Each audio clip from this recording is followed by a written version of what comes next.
Welcome to this very short tutorial on what is the passive voice and why do we use it. A lot of my students are quite confused as to the nature of passive. What is the passive and why do we need it? Why do we use it? When do we use it? So hopefully this video will be able to help. I've got a little sign here for passive and active, and let's see what that is. First, we need to see what active is, so then we can learn passive because these two are related. So, an active sentence is when I know who the subject is. I know who did the action. My sister ate the cake. Who ate the cake? Who did the action? I know who did it. It was my sister. Because I know who did it, and because the subject is at the beginning of the sentence, my sister ate the cake, this is an active sentence. So then what is passive? We say passive, sometimes we say passive voice, they're both the same. There are three instances, obviously there are many instances why we would use the passive, but here I'm only going to be focusing on three basic instances where we would use the passive voice. One is when we don't know who the subject is. One is when it's not important who the subject is. And one is when everyone already knows who the subject of the sentence is. In these three circumstances, we use the passive voice. Let's have a few examples. I don't know who the subject is. The cake was eaten. I'm looking at the plate. Uh-oh, it's empty. There's no cake. Where is it? And who ate it? Who ate the cake? I don't know. So the verb was eaten is going to be a passive voice verb. And this sentence, the cake was eaten, is a passive sentence because we don't know who the subject is. We don't know who did it.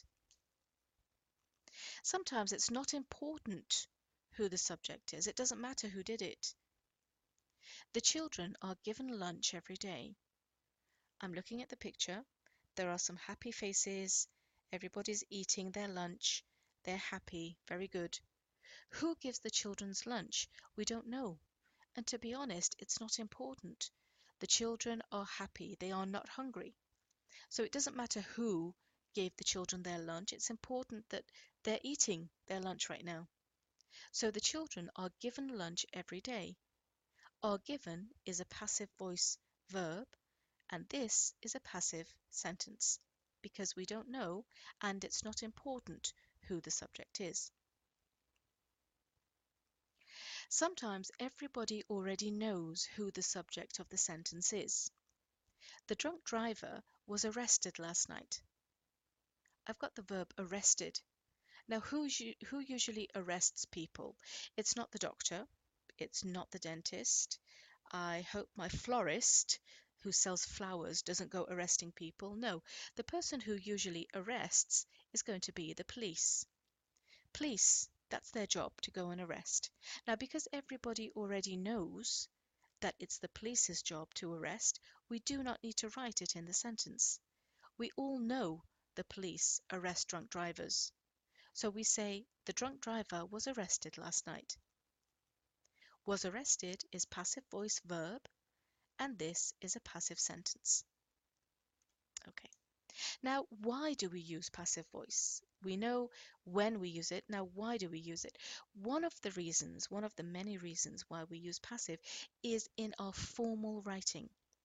As we progress, as we become more advanced in our English, we need to be producing formal writing. It's expected in many different forms of writing that we produce. One of those is the IELTS. Whether you're doing the IELTS academic or IELTS general training, you are expected to produce formal writing. This goes with TOEFL, it goes with all the higher level writing assignments that you have. Maybe you need to write an essay. That has to be formal. It needs to have passive. Maybe you're writing a report. Now, report is extremely formal and it has many passive voice verbs. Maybe you need to write a news article. Again, this is hugely full of passive. If you read any of the news articles on any of the English English speaking websites, BBC, CNN, any of these websites, you'll see that it is full of passive voice because it's very formal writing. Now, what I've done here is I have included the most common tenses in the English language in order, all the present tenses, all the past tenses, all the future tenses. I haven't gone in too much detail. I didn't want to confuse anybody. I've just kept it very simple. And then I have the formula corresponding to each tense. And finally, I have an example for each of them. Let's go through the examples very quickly. He is taught English. Who teaches him? We don't know. He is taught English. The tense is present simple, so that means it happens all the time or every day. He is taught English. The next one is present continuous. He is being taught English. Again, we don't know who is teaching him, but he is being taught English. Present continuous is a temporary tense. So maybe now he is being taught English. Maybe this week, this year, he is being taught English. This will not happen forever. It's very temporary. The next one is he has been taught English. So the action of teaching started in the past, and we can see the effect of it now. That is present perfect. He has been taught English. Who has taught him? We don't know. We move on to the past tenses, past simple. He was taught English. Maybe 3 years ago, he was taught English. The next tense is past continuous. He was being taught English. Again, this is continuous in the past, so it was temporary. It's not happening anymore. Maybe he was being taught English in the spring of 1999. Very temporary. The next tense is past perfect. Now, a lot of my students have issues with past perfect. Past perfect is a tense that happens before past simple. So if we think of a time in past simple, for example, 2015, a time before 2015, let's say 2010, he had been taught English in 2010, but then in 2015, he went to England. So he had been taught English in 2010. When we use the past perfect, that means it happened before the past simple. Next tense is future. He will be taught English, maybe next week, next year. He will be taught English. He is going to be taught English. Now, the difference between will and going to, will is when we make a prediction or when we make the decision right now. Going to is when it's already been decided, it's already been planned. Going to. The next tense I have here is future perfect. Now, future perfect is in the future, but when you have a deadline in the future. So if we are in the year 2019 now, let's give ourselves a deadline of 2020. That's in the future. We say by 2020, he will have been taught English. So future perfect is used when I have a deadline in the future. Any time between now and my future deadline is future perfect. Future perfect with going to, he is going to have been taught English. Again, any time between now and my future deadline, I have already decided that he is going to have been taught English. I hope you find these tenses and this table helpful. Okay. So, how to change active to passive? Now, sometimes my students give me their writing and I say to them, no, this is informal. There are too many active sentences here. I need you to take it back and I need you to change it to passive. How would they do that? Let's take an active sentence. Sarah ate the cake. Now, I know this is active because at the beginning I have my subject. I know who did the action. Sarah ate the cake. There are three things I need to know before I can change an active sentence to passive. I need to know what the verb is in my sentence, I need to know what the tense is, and I need to know what the objective is. My verb is ate, my tense is past simple, my objective is the cake. So when I want to write a passive sentence, I start with the objective, the cake, and then I need to transfer my verb down. But remember, this is past simple active.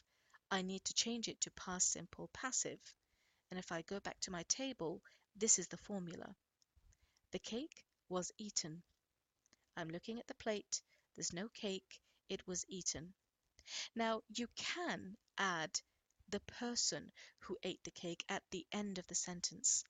If you have the word by and then the name of the person who did it, this is still a passive sentence, even though we know who did it. Because the sentence does not start with your subject, it is a passive sentence, as long as you use the word by. The cake was eaten by Sarah. This part is optional. We don't have to include it if we don't want to.